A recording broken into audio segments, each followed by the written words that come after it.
तो क्या हाल है भाई।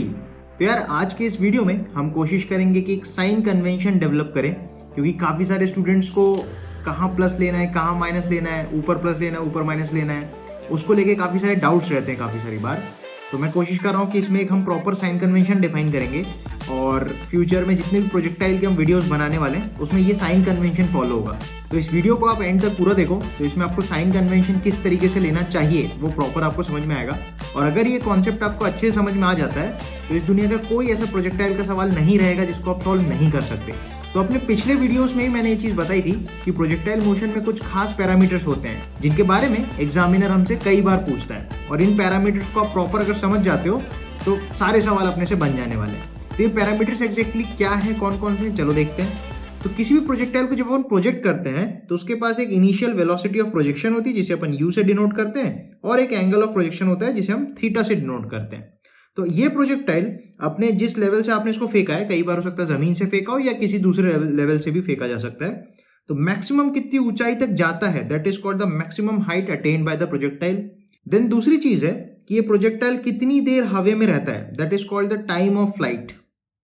तीसरी चीज है कि ये कितना दूर जाता है जिस पॉइंट से आपने प्रोजेक्ट किया। बोले तो ये आपका पॉइंट ऑफ प्रोजेक्शन है, यहां से आपने जब इसको फेंका तो कितनी लॉन्गेस्ट दूरी तक ये जा पाता है, that is called the range. तो ये रेंज बिल्कुल इस तरीके से जैसे आप सोचो कि मोबाइल टावर जो होते हैं उनकी जो मोबाइल पे अपने नेटवर्क आता है वो कितना दूर तक नेटवर्क आ सकता है, तो वहां से वो रेंज वर्ड आया है। तो रेंज ये चीज बताती है कि प्रोजेक्टाइल मैक्सिमम कितनी दूरी तक जा सकता है इस इनिशियल पॉइंट से। चौथी चीज है कि इसका जो पाथ है वो पाथ कैसा होता है, इसे हम ट्रेजेक्ट्री भी बोलते हैं। तो ट्रेजेक्ट्री या पाथ इसका चौथा पैरामीटर है। तो हम अलग अलग वीडियोस में इन एक एक पैरामीटर्स के ऊपर डिस्कशन करेंगे, और इस पर्टिकुलर वीडियो में हम साइन कन्वेंशन निकालेंगे जिससे ये सारे पैरामीटर्स किस तरीके से कैलकुलेट होंगे वो हमारे लिए आसान बन जाएगा। तो अपने यार आखिरी वीडियो में मैंने एक चीज बताई थी कि इस मोशन को एनालाइज करने के लिए हम न्यूटन की जो 3 इक्वेशंस ऑफ मोशन है, v बराबर u plus A T, s बराबर ut plus half a T square और v स्क्वायर बराबर u स्क्वायर प्लस 2as का यूज करते हैं। तो इंटरेस्टिंग बात यह कि ये सारे इक्वेशंस वेक्टर इक्वेशंस हैं, तो हमें प्रॉपर डायरेक्शंस के साथ इनको यूज करना है। यहाँ पे जो भी वैल्यूज हैं उनको प्रॉपर डायरेक्शन के साथ हमें रखना है। तो यही चीज अब अपन को सीखनी है। तो चलो देखते हैं।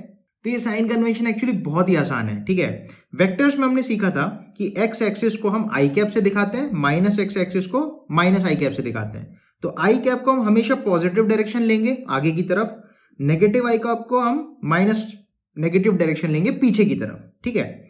सिमिलरली हम ऊपर की डायरेक्शन को वाई वाले को अपन जे बोलते हैं वेक्टर्स में, और नीचे वाले को माइनस जे बोलते हैं। तो सिमिलरली ऊपर वाले को हम पॉजिटिव जे डायरेक्शन बोलेंगे और नीचे वाले को हम नेगेटिव जे डायरेक्शन बोलेंगे। तो इसी कन्वेंशन को हम पूरे काइनेमेटिक्स में फॉलो करेंगे। हम कभी अपना डायरेक्शन नहीं बदलने वाले किसी भी चीज के लिए। जैसे आप बोल सकते हो जो ग्रेविटी होती है, तो ग्रेविटी हमेशा नीचे लगती है, धरती की तरफ खींचती है हमारी धरती माता, तो इसलिए हम ग्रेविटी को हमेशा नेगेटिव जे कैप डायरेक्शन में लेंगे, नीचे की तरफ लेंगे नेगेटिव, ठीक है। कोई बॉडी को अगर आप छोड़ते हो तो उसको हम बोलते हैं ड्रॉप करना, बॉडी इज बीइंग ड्रॉप्ड। तो उस केस में उसकी इनिशियल वेलोसिटी 0 होती है क्योंकि ये जस्ट आपने छोड़ा है। तो जब आप पकड़ के रखे हो वो रुका हुआ था, छोड़ोगे तो वो भागेगा।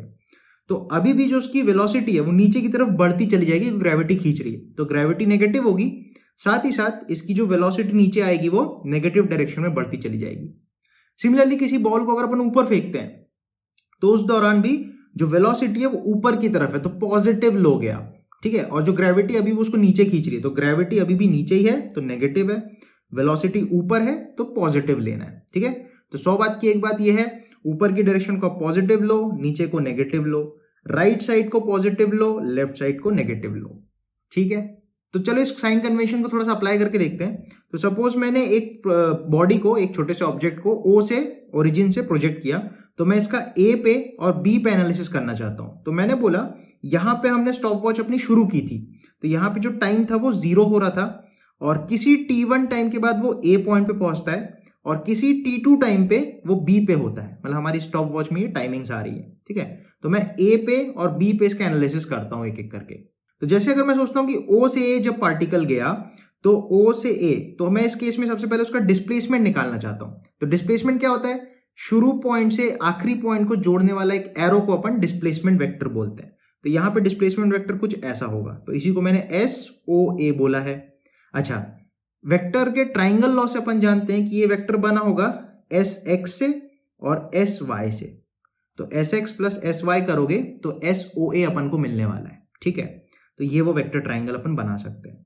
अब याद करो मैंने बताया था कि एक्स डायरेक्शन का हिसाब अलग से कर लो, वाई डायरेक्शन के हिसाब अलग से कर लो और इन दोनों को जोड़ के लिख दो तो अपना आंसर आ जाएगा। तो एक्स में आप नोटिस करो 0 से t1 टाइम के बीच में क्या हुआ, 0 से t1 टाइम में वो x में sx चला। तो आप सिर्फ सोचो कि x डायरेक्शन में क्या काम चल रहा है, ठीक है। तो sx को आप लिख सकते हो s बराबर ut plus half a T square. तो उसी तरीके से u की जगह x वाला u रखो, a की जगह x वाला एक्सेलरेशन रखो, बाकी काम हो जाएगा। तो डिस्प्लेसमेंट अलोंग x एक्सिस आप निकाल सकते हो। u का x कंपोनेंट क्या होगा, u cos थीटा, और y component u sin theta हमने निकालना सीखा था, ठीक है।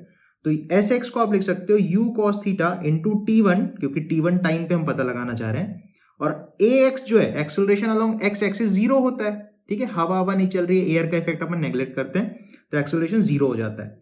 तो ये आ गई displacement along x axis. Similarly आप डिस्प्लेसमेंट अलोंग y एक्सिस निकाल सकते हो, s equals to ut plus half a T square लगाना है, बस y में लगाना है अपन को, ऊपर की तरफ जो भी है। तो अब देखो डिस्प्लेसमेंट अलोंग y में आप लिख सकते हो uy, बोले तो initial velocity along y axis which was u sin theta into t1 plus half acceleration. क्या एक्सेलरेशन मैंने बताया था g हमेशा नीचे होती है, तो माइनस जी, ये देखो माइनस जी इंटू t1 स्क्वायर, क्योंकि t1 टाइम पे हम पता लगाना चाह रहे हैं। तो यहाँ पे प्रॉपर आप साइन के साथ रखोगे तो इस रिजल्ट को आप जे कैप डायरेक्शन बोल सकते हो, क्योंकि हम वेक्टर डिफाइन कर रहे हैं। तो एस वाई को आप ऐसे लिख दो, तो अपने पास एस एक्स आ गया, अपने पास एस वाई आ गया। तो अगर आपसे कोई पूछता है ये डिस्प्लेसमेंट की मैग्नीट्यूड कितनी होगी, तो आप पाइथागोरस जिंदाबाद कर दो, इसका स्क्वायर प्लस इसका स्क्वायर का रूट ले लोगे तो वैल्यू मिल जाएगी, और इन दोनों की वैल्यूज आपके पास रखी हुई है। नेक्स्ट अपन देखते हैं वो जब पार्टिकल ए पॉइंट पे रहेगा तो उसकी वेलोसिटी कितनी होगी। तो यहां पे सपोज कुछ वेलोसिटी v होगी, ठीक है। इनिशियल वेलोसिटी अपन को u पता है, उसके दो कंपोनेंट्स अपन ने अभी देखे। तो t1 टाइम पे उसकी जो वेलोसिटी होगी उसको अगेन आप लिख सकते हो कंपोनेंट्स के फॉर्म में vx प्लस vy। तो ऐसा कुछ वेक्टर ट्राइंगल बनेगा, और मैंने सोचा कुछ ये एंगल अल्फा बना रहा होगा हॉरिजॉन्टल के साथ, वो भी अपन निकालना सीख लेंगे। तो सबसे पहले वेलोसिटी अलोंग एक्स एक्सिस निकालते हैं। तो अपन को पता है v बराबर u प्लस ए टी, जब भी वेलोसिटी का वेरिएशन टाइम के साथ पता लगाना है तो इस इक्वेशन का यूज करेंगे। तो v बराबर u प्लस ए टी में अगेन देखो ax 0 है, क्योंकि एक्सेलरेशन अलोंग एक्स एक्सिस 0 होता है। तो वेलोसिटी t1 टाइम पे जो होगी वो होगी u cos थीटा। तो आप नोटिस करो कि हॉरिजॉन्टल वेलोसिटी कभी चेंज ही नहीं हो रही, क्योंकि ये चीज 0 है तो ये वाली टर्म निपट जाएगी। तो एक्सेलरेशन क्योंकि एक्स एक्सिस में 0 है तो वेलोसिटी एक्स एक्सिस में हमेशा कांस्टेंट रहेगी, इसको ध्यान रखना। देन y डायरेक्शन में आप देखोगे तो v बराबर u plus A T, again सब y में लगा दो आप, ठीक है। तो u y initial velocity along y axis आपकी u sin थीटा है, एक्सेलरेशन अलोंग y एक्सिस आपकी माइनस जी है, क्योंकि g हमेशा नीचे अगेन, तो माइनस जी और t। तो इन वैल्यूज को अगेन प्रॉपर करके आप जे कैप लगा दो इसके आगे, और इसके आगे आई कैप लगा दो, तो ये आपका वी वाई और वी एक्स वेक्टर निकल के आ गया। अब याद करो मैंने पहले ही बताया था कि जब भी हम एंगल पूछते हैं या एंगल की बात कभी भी आती है, हमको टैन बाबा की याद आनी चाहिए, टैन टैन। तो यहाँ पे अगर आप टैन अल्फा देखोगे तो दैट विल बी परपेंडिकुलर बटा बेस। तो परपेंडिकुलर की वैल्यू अपने पास वी वाई का मैग्नीट्यूड और बेस मतलब वी एक्स का मैग्नीट्यूड। तो ये वैल्यूज यहाँ पे रखोगे तो आपको टैन अल्फा निकल के आ जाएगा। तो इस तरीके से वेलोसिटी वेक्टर क्या एंगल बना रहा होगा इस समय पे, वो अल्फा भी आप बता सकते हो, ठीक है, हॉरिजॉन्टल के साथ। देन नेक्स्ट आता है बी पॉइंट का एनालिसिस भी देख लेते हैं एक बार फटाफट। तो बी पॉइंट पे आप देखोगे तो उसका डिस्प्लेसमेंट निकालना चाहता हूं मैं, तो डिस्प्लेसमेंट ये होगा एस ओ बी, ओ से लेके बी। अगेन इसको आप कुछ एस डैश एक्स लिख सकते हो प्लस एस डैश वाई लिख सकते हो, जैसे मैंने यहाँ वेक्टर ट्राइंगल में ही बना रखा है, ठीक है। तो एस ओ बी को आप लिख सकते हो S dash X plus S dash Y as a vector, ठीक है। तो अगेन एक्स का काम एक्स में कर लेंगे, वाई का काम वाई में कर लेंगे, दोनों को जोड़ देंगे। तो एस डैश एक्स को आप लिख सकते हो U T plus half a T square, again x का काम एक्स में, तो एक्स वाली वैल्यूज पुट करेंगे। यहाँ पे ए एक्स 0 है तो ये टर्म निपट जाएगी। तो डिस्प्लेसमेंट अलोंग एक्स एक्सिस मिलेगा you, initial velocity you into T2. तो इसकी ये वाली वेलोसिटी इंटू टी2 टाइम में कितना चल जाएगा, इतना चल जाएगा, तो ये आपका एस डैश एक्स आ जाएगा। सिमिलरली एस डैश वाई निकालने के लिए U T plus half a T square लगाएंगे, लेकिन वाई वाई की चीजें रखेंगे यहाँ पे।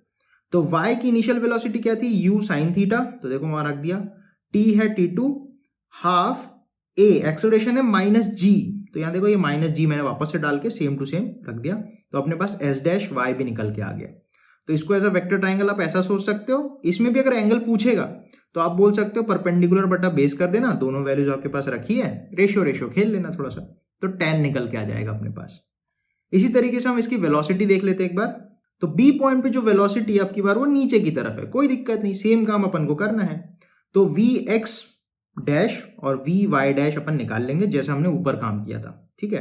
तो x के लिए आप क्या करोगे, v बराबर u plus A T, again x का काम पूरा इधर चलेगा। तो एक्सेलरेशन अलोंग x 0 है, तो वेलोसिटी अलोंग x हमेशा कांस्टेंट रहेगी, तो वो u cos थीटा निकल के आने वाला है। और y डायरेक्शन आप देखोगे सेम काम करना है, initial velocity along y axis plus acceleration along y क्या है देखो माइनस g, और जो भी टाइम है t2, यहाँ से आपका वी वाई निकल आएगा। अगेन इसके आगे आप जे कैप लगा सकते हो, इसके आगे आप आई कैप लगा सकते हो। अब यहाँ पे मजेदार बात यह है कि ये वैल्यू इससे बड़ी निकल के आएगी, जब आप वैल्यूज पुट करोगे तो ये वाली वैल्यू इससे ज्यादा निकल के आएगी, तो ये नेगेटिव ही आने वाला है, क्योंकि अपन देख सकते हैं वी वाई डैश जो है वो नीचे की तरफ है, तो अपने आप नेगेटिव आएगा वैल्यूज डालोगे तो।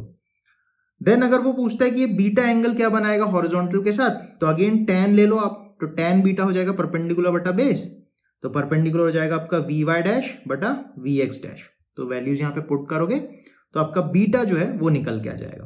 तो इस तरीके से एक बेसिक फंडामेंटल लेवल पे अपन चीजों को देख सकते हैं, किस तरीके से इन इक्वेशंस का यूज कर सकते हैं। और प्रॉपर आई को प्लस में ले लो, माइनस आई को माइनस में ले लो, ऊपर को पॉजिटिव ले लो, नीचे को नेगेटिव ले लो, बस यही साइन कन्वेंशन है। तो इन्हीं साइन कन्वेंशन को यूज करके हम आगे अभी देखेंगे रेंज, ट्रेजेक्ट्री, मैक्सिमम हाइट और टाइम ऑफ फ्लाइट किस तरीके से निकालेंगे, और इनका यूज कैसे करना है उसके लिए कुछ इलस्ट्रेशंस भी हम आगे देखेंगे फ्यूचर वीडियोस में। सो स्टे ट्यून्ड, और आज के वीडियो में सिर्फ इतना ही।